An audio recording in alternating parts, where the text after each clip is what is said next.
嚟到今次 Video Channel， 大家都知道嚟緊政府派錢啦，一個係6000蚊喎。當然我就未必可以攞到噶啦，因為我就唔係一個永久居民嘅。不過都有好多問緊，喂，嚟緊派錢嘅話，係咪要俾實奉獻咧？點睇呢樣嘢咧？嗱，我就覺得我哋應該同神斤計較嘅。如果有神嘅祝福嘅話，咁我哋就俾翻神實奉獻咯。係咪好難咧？以前我哋做 Christian 時候，做 Christian 係充滿住火熱嘅心嘅，但係而家會唔會越嚟越即係好多嘢要諗好多咧？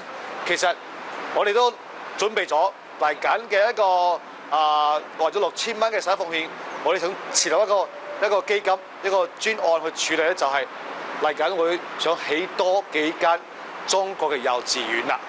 冇錯，如果有人問你，喂，你啲錢點使咧？你話我去幫手喺中國四川起幼稚園喎，係咪好事嚟嘅咧？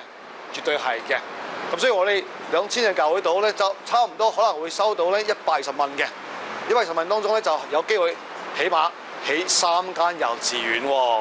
仲有唔止起幼稚園之外咧，我都希望將來有冇機會，當我哋起好嘅時候，我哋亦都利用呢啲幼稚園咧，係可以做一個傳福音俾農村嘅啲基地。